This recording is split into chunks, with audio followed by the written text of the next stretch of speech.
Finding a career direction, 3 ways to get started.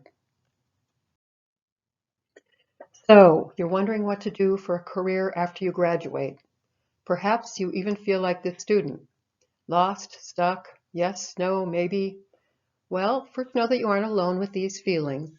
We at the Career Center often meet with students who feel just this way. Second of all, know that this is a temporary state and that with some research, introspection, and action on your part, you can find that career direction. This video will give you 3 ways to get started.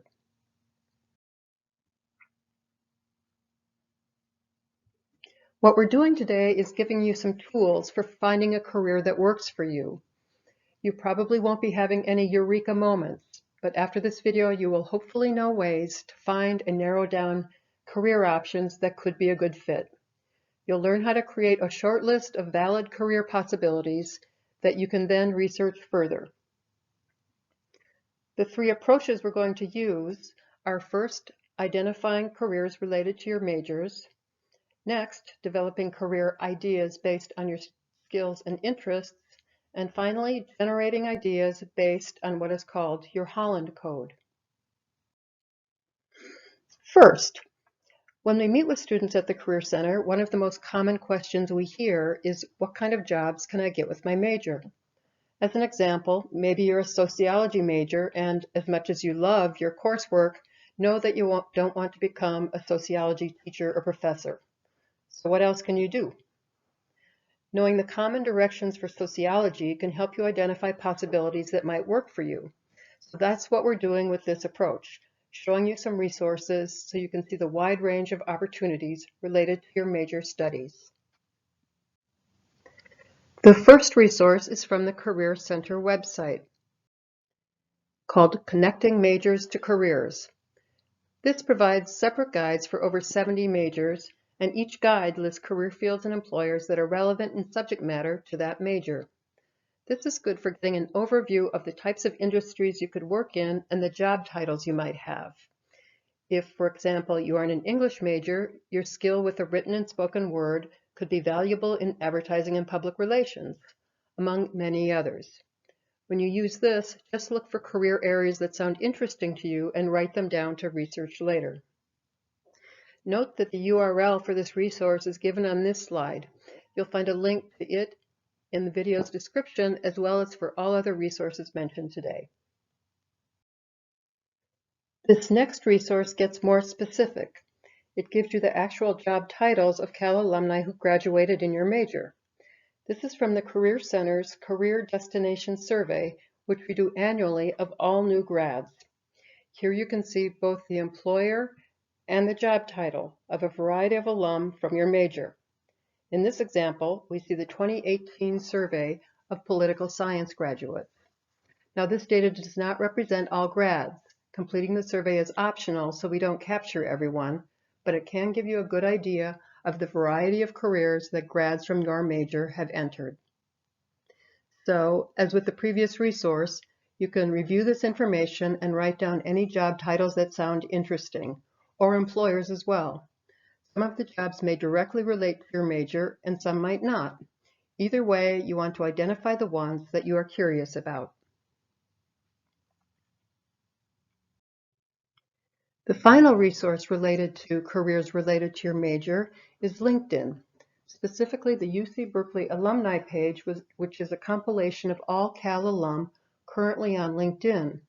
This is virtually a goldmine of information because it lets you see what alum from your major are now doing. You can search for alum by location, employer, major, and career field. For example, our poli-sci major could do a search for poli-sci alum who are relatively new to the workforce by narrowing the dates to 2013 to 2019. In so doing, over 3,000 alum come up. Our student could review these folks, their jobs and histories, and write any down for later research. He or she might eventually contact a few for a coffee chat so they can learn more about their work, their career path, and to get any pointers. You can also search by employers. For example, I recently worked with a student who wanted to work in operations for a professional sports team. So what he did was search on the team's names on LinkedIn to find Cal alum currently working for those teams. That gave him the information he needed to establish contact with the alum for a phone call or coffee chat. The best thing to do with this module is to play around a little, doing searches on your major and/or career fields of interest. You'll most likely find many ideas. So that is our first approach, learning about opportunities related to your major. Hopefully you've found some ideas and are starting a list. On to our second approach. Here we look at you, specifically your interests and your transferable skills, and how they can be blended within a career. You're going to do an exercise here where you'll first list your interests from school, hobbies, general curiosities and conversation, whatever interests you. Then you'll list your skills, the activities and skills that you enjoy using, that you feel competent in or would like to become more competent in. Once you have your lists, you and perhaps some others with you will brainstorm how the interests and skills can be combined to create possible careers. So here's a bigger example. This is for Lauren, a media studies major. It shows Lauren's interests related to her media studies, as well as outside interests like volunteerism, eating vegan, and the fencing team. She's also listed her preferred skills, which show her to be good at working with and leading people, organizing events, writing, and cooking. Lauren also speaks Spanish. Next, Lauren can take these lists and see how they work together in a career, pairing one or more interests with one or more skills and writing her ideas, all of her ideas, down. So how would Lauren's brainstorm look? Well, here's an example. She started with a pretty good list, including some ideas that some people view as impractical or too difficult. But this is a brainstorm, and a brainstorm is about initially accepting all ideas. So Lauren included everything, including the impractical ones. She then went through those ideas and considered them more carefully, eliminating some for some reasons, others for other reasons. She narrowed it to careers that incorporated her strongest interests, Latin America and Spanish cultures, or eating and cooking vegan. Finally, Lauren took another path, which included reading about the remaining ideas and talking to people about them. In that process, Lauren realized that although she would like to work in some way related to Latin America and to be able to use her Spanish, she's not ready to live abroad. So she narrowed her list to jobs that were most likely based in the United States. So now she's narrowed it to two very different directions. She'll have to look more deeply at each by reading, talking to people, and trying them out in internships, volunteering, or small jobs. For her vegan interests, Lauren might even teach a little cooking class to some friends. Her vegan-related ideas speak to a more entrepreneurial, possibly more unpredictable salary, so she will have to consider her comfort level with that situation. Ultimately, that could be a deciding factor for her.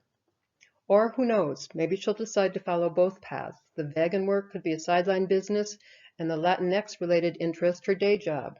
That's what's fun about this exercise. It opens you up to many possibilities and how they might work together.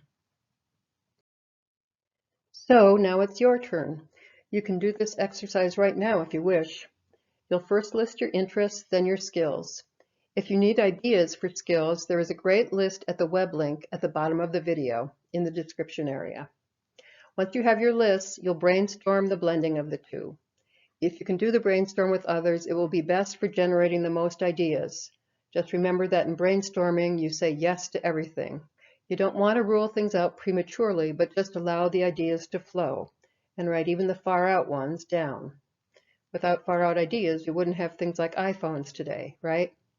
So say yes to your ideas, and afterwards you can follow Lauren's example and begin narrowing it down. So our final tool today is called a Holland Code. The Holland Code was conceived by John Holland, a psychologist who, in 1958, posited that we each have a career personality of sorts that correlates to various work types, activities, and environments. This theory has been well researched, validated, and widely used in the career development arena for quite some time. More specifically, it says that there are 6 different career personalities or themes that each of us can, in a way, be described by. These themes, as you can see, are the realistic theme, which is people who, in another sense, are what we would call doers. The investigative theme, also known as thinkers. Artistic, also known as creators. Social, or helpers. The enterprising theme, also known as persuaders. And conventional, also known as organizers. These themes are grouped around a hexagon to show how they relate to one another. That is, themes that are adjacent to one another may have more in common than those that are right across from them. What you would do is identify yourself in these themes and finding the themes that are most relevant to you or that you most feel best describe you, combine those to form your Holland Code. So for example, if you most resonate with the social, artistic, and conventional theme, you would have a Holland Code of SAC.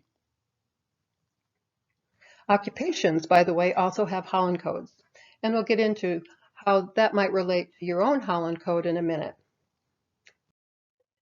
So you can determine your Holland Code by taking a formal career assessment called the Strong Interest Inventory, but you can also get to it using a fairly straightforward thought experiment known as the party exercise.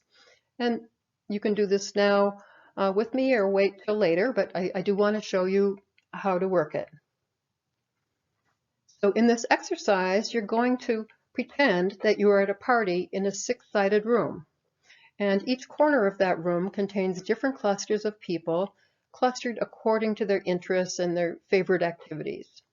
So what you want to do is find some people to talk to who you feel that you can have easy conversation with. And if you do that, looking around, looking at the types of people in each corner, which corner do you think you'd gravitate toward? Which folks do you think you would have the most in common with? So take a note of what that corner is, enjoy yourself, and then eventually those folks unfortunately have to leave, so you need to find a new group to hang out with. Which corner would you go to then? Again, we're talking about the people that you feel you would have the most in common with. Finally, it happens one more time. The second group disperses, and once again, you have to move to another corner. Where do you go this time? Now, it could be that there really is only one corner that you feel really strongly aligned with, or maybe only 2, and that's fine. Don't feel like you have to have 3 full corners that you enjoy. If you don't, that's just fine. Either way, by the time you move through the exercise, you'll know what your Holland Code is. It will be formed by the letters correlated to the corners that you chose. So if you went to, say, investigative first, then artistic, your Holland Code is investigative artistic, or IA. Or if you went to enterprising, then conventional, then social, your Holland Code is ECS. Once you know your Holland Code, you can see how it relates to careers. As I mentioned before, occupations can also be correlated with Holland Codes. So, knowing your codes, you can find occupations that, in a sense, match. You do this using the online resource ONET. Here you can enter your Holland Code to generate a list of occupations sharing that code. So, if your Holland Code is SA, for example, that indicates you may have a lot in common with the folks in this particular screenshot. The job zone field there indicates the actual level of education required for the jobs that are listed, and job zone 4 in particular relates to bachelor's degree level. So you would basically just go into this, the yellow box there, enter the letters of your code, and then see what you get. There are a few tips to help make this work for you. One thing you can do is try mixing the letters of your code up a little bit. So for example, if you're an SA but are curious and actually have a strong artistic side, maybe you type in AS as well. See what kind of list you get when you do that. Once you generate some lists, try on the careers in your mind. Imagine yourself in those jobs. See if they kind of seem right or feel right. And if they don't seem right, maybe you mix the letters up again. Maybe you take a look at the exercise again, or you can always come in and see a career counselor. The final thing to remember here is this is a really useful tool, but again, it's just a tool. It's not the magic answer for you. It's really up to you to do the research for careers of interest, determine how good a fit they are for you, and not give too much weight or make the piece of paper or the online resource your decision maker.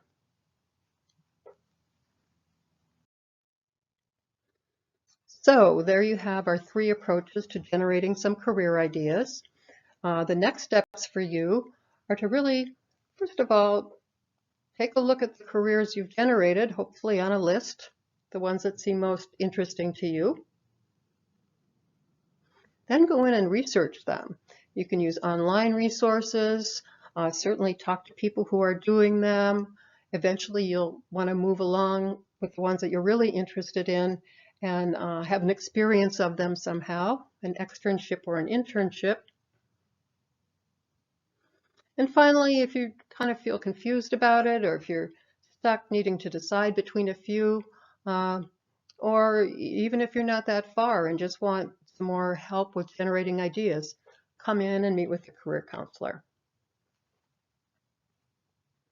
Finally, what you want to remember as you go through this is that it really is a process of discovery rather than, a sudden aha moment. So becoming patient and comfortable with the process is going to make the experience and the discovery of it more fun and actually easier for you. And remember that if you find yourself feeling stuck or lost again, you can always come see us at the Career Center. You'll find more resources in the description box beneath this video, as well as web links to the particular resources that I mentioned in the video. Thank you, and happy exploring.